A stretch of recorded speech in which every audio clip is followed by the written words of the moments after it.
Pokemon orange league वही league है जहाँ पे ऐश अपना पहला टूर्नामेंट जीता था और इसी लीग में ऐश के one of the powerful Pokemon Charizard ने उसकी बात मानना शुरू की थी। और कैसे भूल सकते हैं हम जीएस बॉल की मिस्ट्री को। आखिर उस पोकेबॉल में कौन सा पोकेमॉन था? तो आराम से बैठ जाओ, हो सके तो कुछ खाने के लिए ले आओ, क्योंकि आज हम जानने वाले हैं the entire story of Pokemon orange league.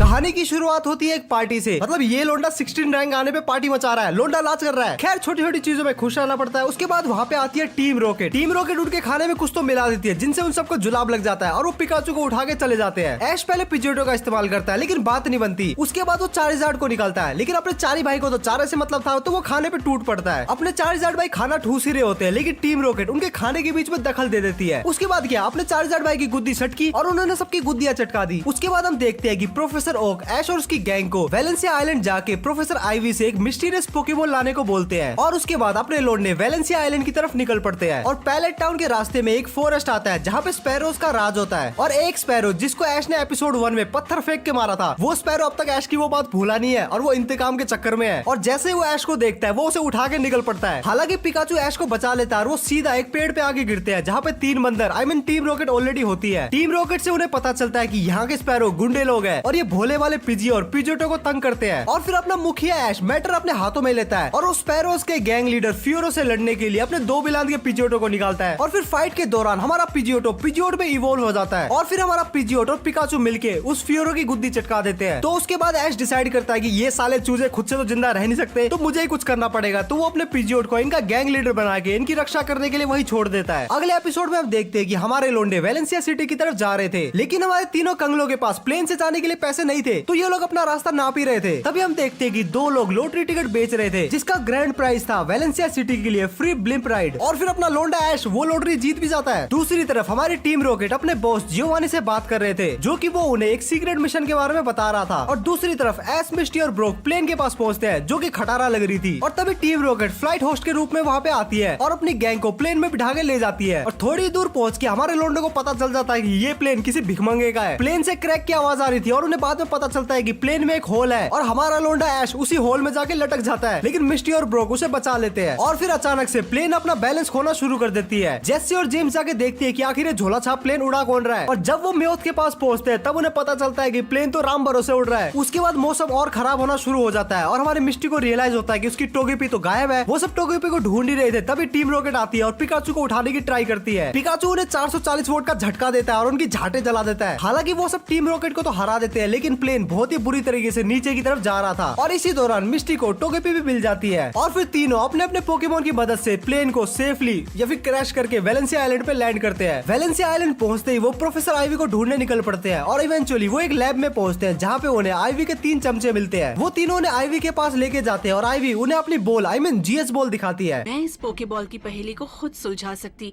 पर लगता है कि अब इस पहेली को सिर्फ प्रोफेसर ओक ही सुलझा सकते हैं। ये लो ऐश, बस इसे अब सुरक्षित उन तक पहुंचा दो। जिस बॉल को आज तक कोई भी माइकालाल खोल नहीं पाया था और किसी को नहीं पता कि इस बॉल के अंदर कौन सा माइकालाल पोकेमॉन है। ऐश अपने पापा प्रोफेसर ओक को फोन करता है और उन्हें बताता है कि मुझे बॉल मिल गया है। उसके बाद आईवी अपनी गैंग को उस आइलैंड के पोकेमॉन के बारे में बताती है कि यहाँ के क्लाइमेट की वजह से यहाँ के पोकेमॉन के कलर काफी ज्यादा डिफरेंट है। और आईवी उन्हें एक बटरफ्री के बारे में बताती है जिसने बहुत दिन से खाना नहीं खाया है। और फिर उसके बाद हमारा ब्रोक एक खास तरीके का खाना बनाता है जो कि वो बटरफ्री खा लेती है। और शायद आईवी ब्रोक से सेट हो गई थी और ये ब्रोक को पता चल गया था, इसीलिए हरामी ने अगले दिन ऐश और मिस्टी के साथ जाने के लिए मना कर दिया।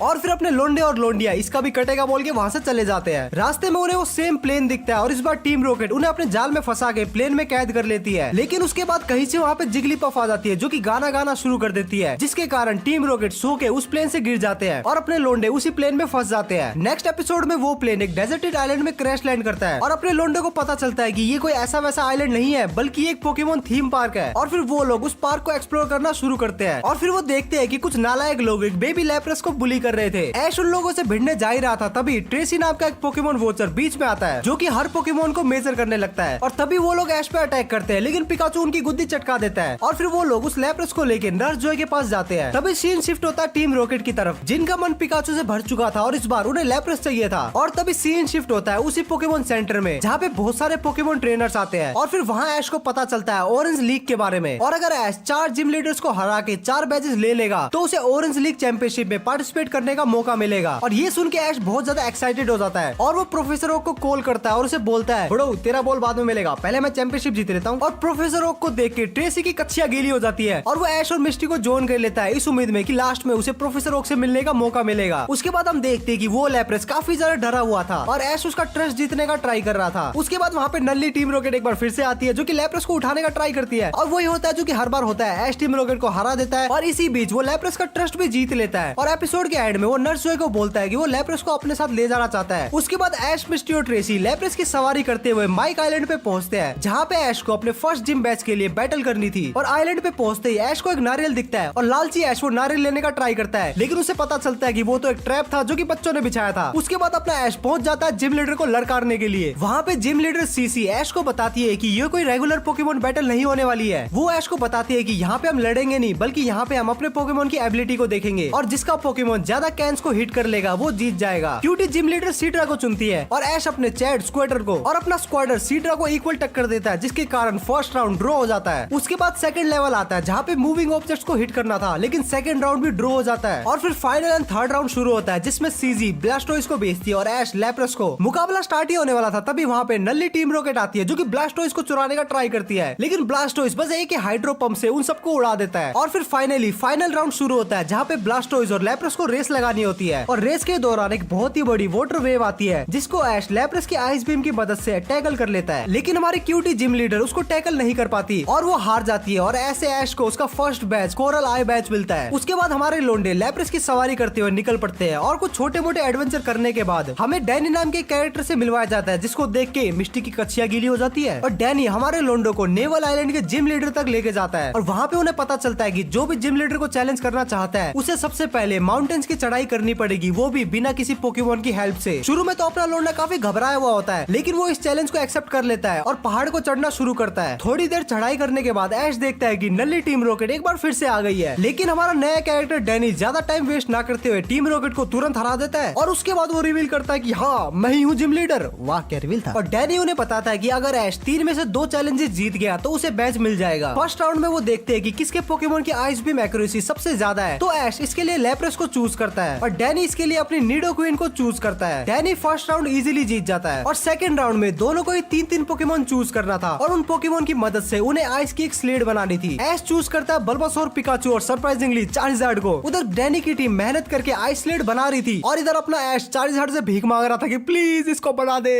अब चलो भी चार्जर्ड, मैं तुम्हारे बिना नहीं जीत सकता।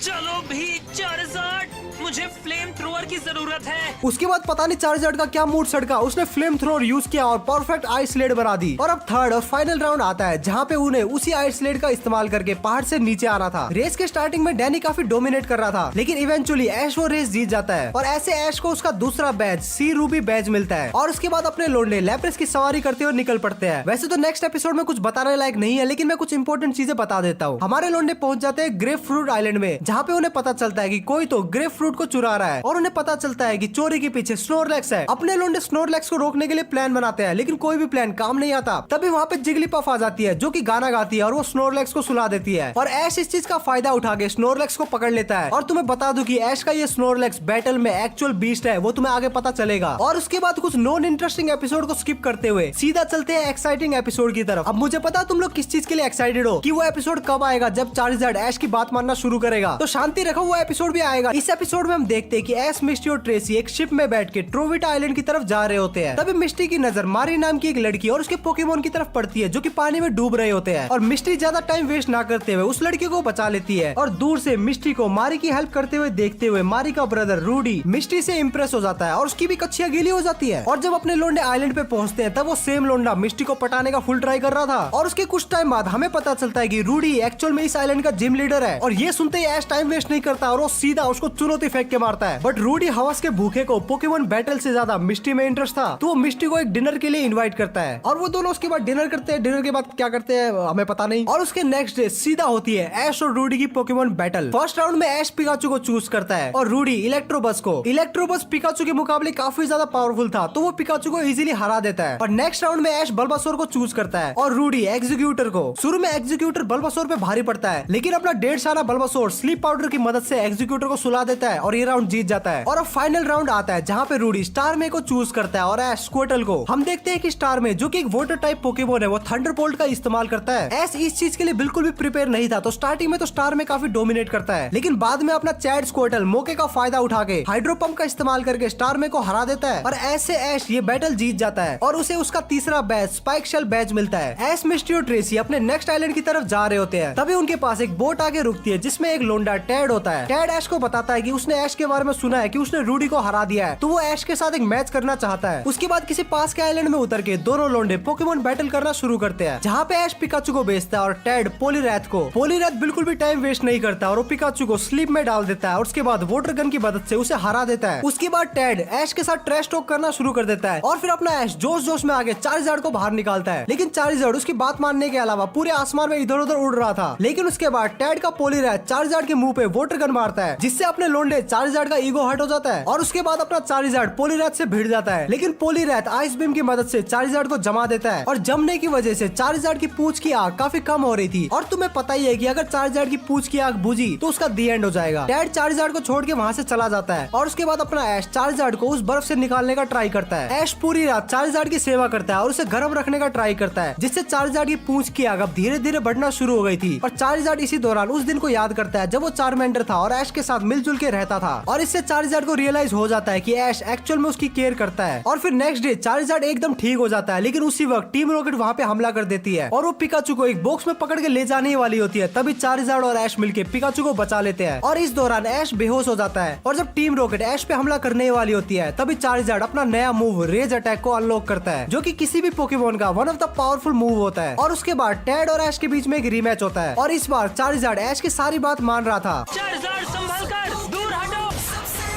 पॉलीरैथ, बॉडी स्लैम के लिए तैयार हो जाओ। अब जल्दी से घूम जाओ।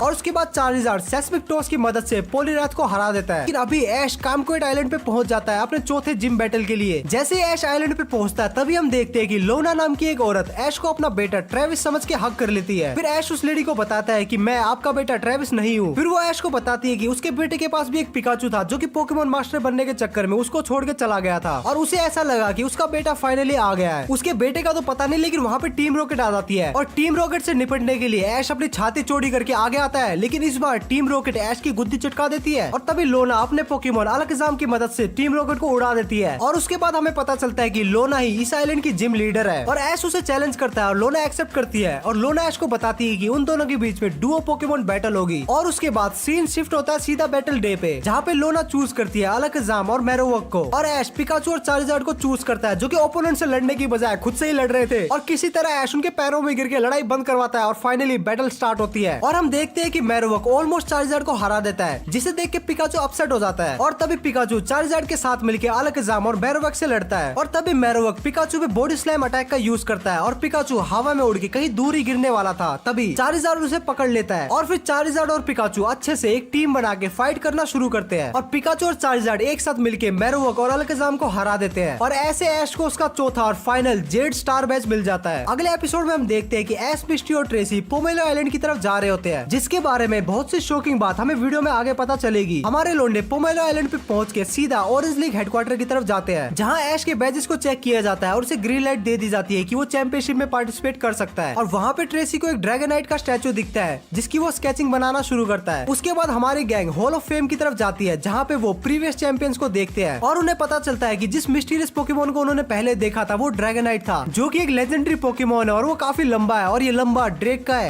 मेरा मतलब ड्रैगनाइट यहाँ यहाँ के चैंपियन ड्रेक का है, गलत मत समझो है। और यहाँ पे उन्हें ये भी पता चलता है कि ऑरेंज लीग में जो बैटल होती है वो काफी यूनिक होती है। यहाँ पे 6on6 पोकेमोन बैटल होती है जो कि पोकेमोन और उनके ट्रेनर दोनों की एबिलिटी को टेस्ट करती है। और ये सुन के ऐश थोड़ा सा सरप्राइज हो जाता है क्योंकि उसने आज तक कभी भी 6on6 पोकेमोन बैटल नहीं की थी। और फिर वो ये सोचने में लग जाता है कि उसे कौन से 6 पोकेमोन ड्रेक के अगेंस्ट उतारने हैं। और फाइनली बैटल डे आता है जहाँ पे एक तरफ ऑरेंज लीग का चैंपियन ड्रेक था और दूसरी तरफ चैलेंजर ऐश। और फिर रेफरी दोनों को ही रूल एक्सप्लेन करता है। वो बताता है कि अगर किसी भी ट्रेनर के 3 पोकेमोन हार जाएंगे तो यहाँ की बैटलफील्ड चेंज हो जाएगी। और साथ ही साथ रेफरी ये भी बताता है कि चैंपियन ड्रेक अपने पोकेमोन को चेंज नहीं कर सकता, लेकिन चैलेंजर ऐश अपने पोकेमोन को चेंज कर सकता है। और फिर फर्स्ट राउंड शुरू होता है जिसमें ड्रेक डिट्टो को चूज करता है और ऐश पिकाचू को। डिट्टो पिकाचू को देख के पिकाचू में कन्वर्ट हो जाता है और फिर दोनों सेम ही अटैक का यूज करते हैं। डिटो तुम भी क्विक अटैक इस्तेमाल करो।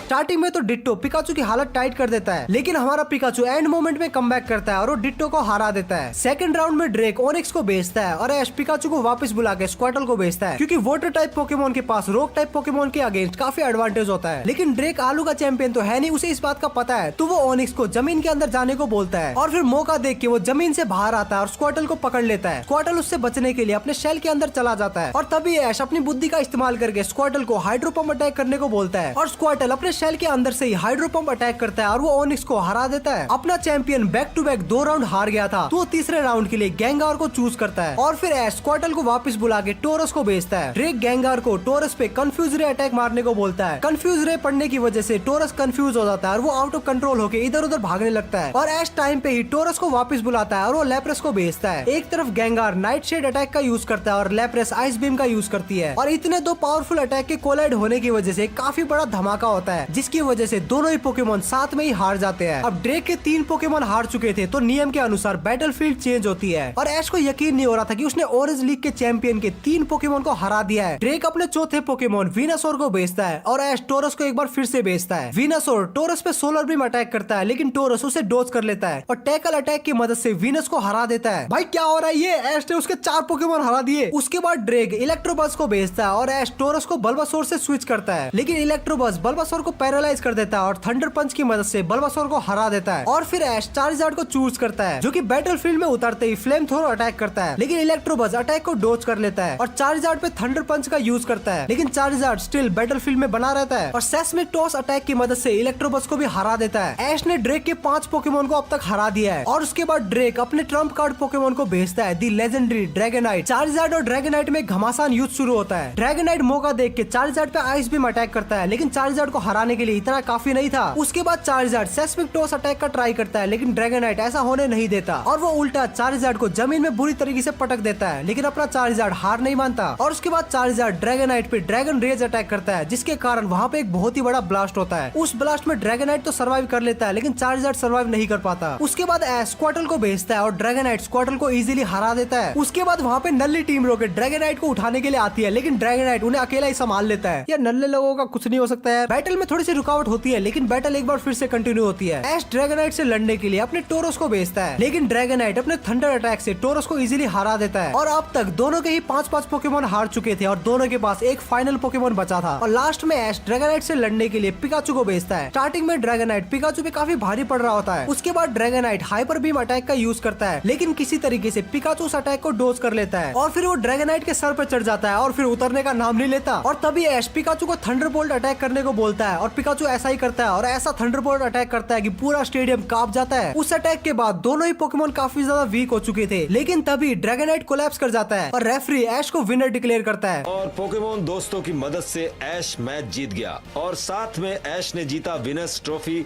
और ऑरेंज आइलैंड लीग में हॉल ऑफ फेम में जगह। ये पैलेट शहर के ऐश ने बहुत बड़ा मकाम हासिल कर लिया है और ऐसे ऐश ऑरेंज लीग चैंपियनशिप का नया विनर बनता है और ड्रेक ऐश को ऑरेंज लीग चैंपियनशिप की ट्रॉफी देता है। और इसके साथ साथ ऐश और उसके पोकेमोन ऑरेंज लीग की हॉल ऑफ फेम में भी आ जाते हैं। और यहाँ पे मेरा तुम लोगों से एक सवाल है, उसका जवाब कमेंट सेक्शन में जरूर देना कि मान लो अगर ऐश कोई जिम लीडर होता तो वो किस टाइप के पोकेमोन का जिम लीडर होता। कमेंट में इस चीज को लेकर डिस्कशन जरूर करना, मैं एक्चुअल में पढ़ना चाहूंगा। उसके बाद के एपिसोड में ऑरेंज लीग जीतने के बाद अपना ऐश फुल चौड़ा हो रहा था, तभी उसका लैप्रेस कुछ वियर्ड सी हरकतें करता है। तभी उन्हें एक लैप्रेस का झुंड दिखाई देता है और उन्हें पता चलता है कि अपने वाला लैप्रेस इसी झुंड से अलग हो गया था। और जब ऐश अपने लैप्रेस को लेके उनके पास जाता है, तब वो सारे उस लैप्रेस को जिंदा इग्नोर इग्नोर कर देते हैं। ऐश कंफ्यूज होता है कि आखिर ये लोग ऐसा क्यों कर रहे हैं। इसका पता करने के लिए ऐश पास के पोकेमोन सेंटर में जाता है, जहाँ पे उन्हें ऑफिसर जेनी से पता चलता है कि कुछ पायरेट्स पोकेमोन को पकड़ रहे हैं। वो पायरेट्स पोकेमोन को पकड़ के उन्हें बेच रहे हैं। तभी सीन शिफ्ट होता है उसी पायरेट ग्रुप की तरफ, जो कि टेंटाकुलर की मदद से लैप्रेस के उस झुंड पे अटैक कर रहे थे। और फिर अपनी हीरो गैंग उन पायरेट्स को देख लेती है और लैप्रेस को बचाने के लिए वो टेंटाकुलर से फाइट करते हैं और लैप्रेस की मदद से उस टेंटाकुलर को हरा देते हैं। तभी एक लाइट कलर की लैप्रेस वहाँ पे आती है और अपने लोंडे को पता चलता है कि ये लैप्रेस उनके लैप्रेस की माँ है। और ऐश डिसाइड करता है कि वो अपने लैप्रेस को उसकी मदर और उसके झुंड के साथ ही रहने देगा। हम देखते हैं कि ऐश अपने होम टाउन जाने के लिए काफी ज्यादा एक्साइटेड था और ट्रेसी भी अपने आइडल प्रोफेसर ओक से मिलने के लिए काफी ज्यादा एक्साइटेड था। और जब वो अपने होम टाउन पहुंचते हैं तब वो वहाँ पे ब्रोक को देखते हैं और जब वो ब्रोक से पूछते हैं कि तू यहाँ क्या कर रहा है, तुझे तो प्रोफेसर आईवी के साथ होना चाहिए था, तो ब्रोक उन्हें कुछ नहीं बताता। इसका मतलब उसका कट गया है। ब्रोक प्रोफेसर आईवी का नाम सुन के ये कहता है कि उसका नाम मत लो मेरे सामने, मतलब भाई साहब का एक्चुअल में कट चुका है। खैर छोड़ो, ऐश अपनी ऑरेंज लीग की ट्रॉफी अपनी मम्मी को दिखाता है और उसकी मम्मी उस ट्रॉफी को डंबल की तरह यूज करती है। कोई इज्जत ही नहीं है ट्रॉफी की। ऐश, मिस्टर ट्रेसी और ब्रोक प्रोफेसर ओक के पास जाते हैं और उन्हें वो जीएस बॉल देते हैं और प्रोफेसर ओक उस जीएस बॉल के ऊपर रिसर्च करते हैं और उन्हें पता चलता है कि इस जोरा सब साइंटिस्ट को कुछ पता नहीं चलता। और वो ऐश को बोलता है कि मुझे तो कुछ पता नहीं चला, लेकिन जोटो रीजन में उसका एक दोस्त है जो कि पोकेबॉल एक्सपर्ट है, वो कुछ बता सकता है। लेकिन तुम लोग टेंशन मत लो, मैं तुम्हें बता देता हूँ कि जीएस बॉल के अंदर क्या था। तो ओरिजिनली जीएस बॉल के अंदर सेलेबी नाम की एक लेजेंडरी पोकेमोन होने वाली थी, जो कि जोटो रीजन का एक की पॉइंट होने वाली थी। लेकिन उसके बाद पता नहीं पोकेमोन के क्रिएटर्स ने पोकेमोन की 4th मूवी में सेलेबी को इंट्रोड्यूस कर दिया, जिसके कारण जो ओरिजिनल प्लान था कि जीएस बॉल में सेलेबी होने वाली थी वो स्क्रैप हो गया। और उसके बाद की स्टोरी में पोकेमोन वालों ने जीएस बॉल को मेंशन तक नहीं किया। हाँ, तो एंड कंक्लूजन यही है कि जीएस बॉल में सेलेबी होने वाली थी। तो ऐसा करके अपनी ऑरेंज लीग खत्म हो जाती है। लेकिन इसके बाद जोटो लीग आने वाली है, जिसमें ऐश अपने सारे पोकेमोन को प्रोफेसर ओक के हवाले करके एक न्यू स्टार्टिंग करने वाला है। तो अगर तुम्हें जोटो लीग की एक्सप्लेनेशन जल्द से जल्द चाहिए तो इस वीडियो में 3000 लाइक कर दो, वीडियो पे काम शुरू हो जाएगा। और कमेंट में अपने सजेशन देते रहना कि तुम्हें नेक्स्ट वीडियो किसके ऊपर चाहिए। इसके अलावा अगर तुम ऐसी वीडियो को मिस करना नहीं चाहते तो चैनल को सब्सक्राइब जरूर से कर लेना। और स्क्रीन पे तुम्हें 2 वीडियो दिख रही होगी, तुम्हें जो देखना है तुम देखो। मैं मिलता हूँ तुम लोगों से नेक्स्ट वीडियो में, तब तक के लिए बाय।